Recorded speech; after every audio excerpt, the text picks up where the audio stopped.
दोस्तों 12 ज्योतिर्लिंग में सबसे सर्वोच्च माने जाने वाला केदारनाथ धाम जो हिमालय की गोद में बसा हुआ है, लोगों की आस्था का सबसे प्रमुख केंद्र माने जाने वाले इस धाम का निर्माण 8वीं शताब्दी में आदि शंकराचार्य ने किया था।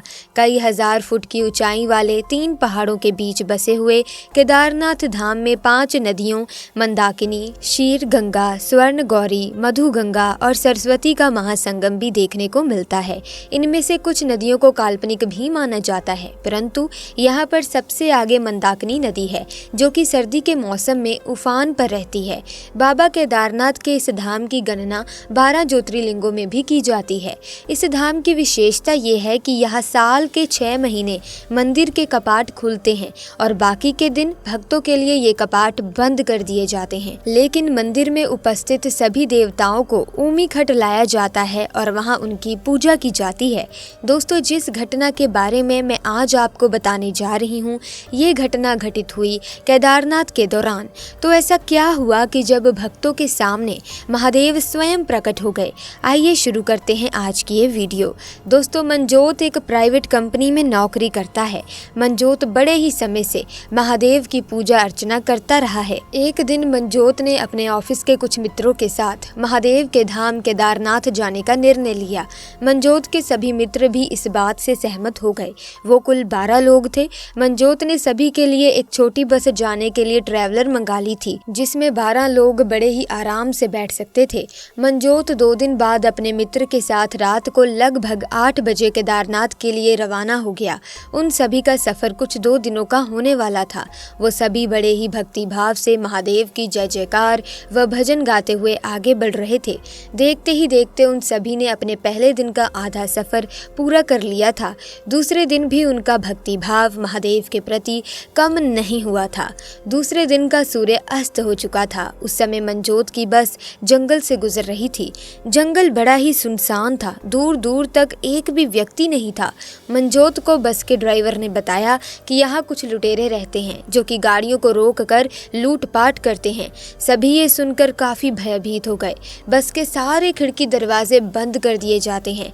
तभी अचानक बस का टायर फटने की आवाज़ आती है। टायर फटने के बाद गाड़ी खाई की तरफ चली जाती है और जाकर एक पेड़ से टकराती है। ड्राइवर ने नीचे उतरकर देखा तो गाड़ी के टायर में एक बड़ी लोहे की कील घुसी हुई थी, जिसके कारण टायर पंचर हो चुका था। सभी बहुत डर गए थे। उन्हें भरोसा हो गया था कि ये उन्हीं लुटेरों का काम है।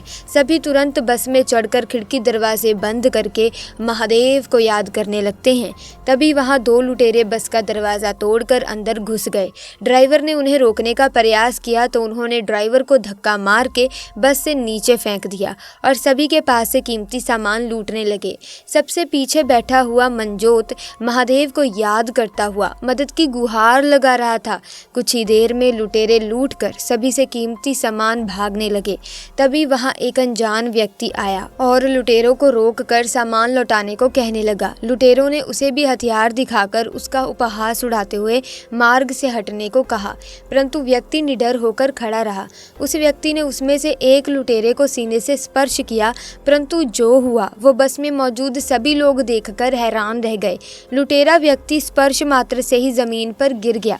उसके हाथ पैर अकड़ गए। ये देख दूसरा लुटेरा बहुत डर गया और सारा सामान छोड़कर वहां से भाग खड़ा हुआ। फिर ड्राइवर ने उस अनजान व्यक्ति से कहा कि बस तो खाई की तरफ चली गई है और टायर भी फट चुका है। उस व्यक्ति ने उत्तर दिया कि आप यहीं इंतज़ार करें, मैं किसी को सहायता के लिए लेकर आता हूँ। किसी को समझ ही नहीं आया कि इतने सुनसान जंगल में ये व्यक्ति कैसे किसी को लेकर आएगा। सभी बस के अंदर बैठे इंतज़ार करने लगे और किसी को पता नहीं चला कि उनकी आंख कब लग गई। 30 मिनट के बाद मनजोत की आंख खुली। मनजोत ने उसको ढूंढने का प्रयास किया, परंतु कोई नज़र नहीं आया। तभी उसकी नज़र बिल्कुल रोड पर खड़ी बस पर गई और उसका पंचर भी ठीक हो चुका था। ये देख मनजोत आश्चर्य में पड़ गया। मनजोत ने भागकर ड्राइवर को नीचे बुलाकर पूछा कि बस रोड पर कैसे आ गई और टायर भी कैसे ठीक हो गया। ड्राइवर को भी इसकी कोई जानकारी नहीं थी। धीरे धीरे सब नीचे उतर आए। किसी को ये समझ ही नहीं आया कि भयानक जंगल में इतने अंधेरे में ये व्यक्ति आया कहाँ से था और वो कौन था, साथ ही बस का पंचर कैसे ठीक हो गया था।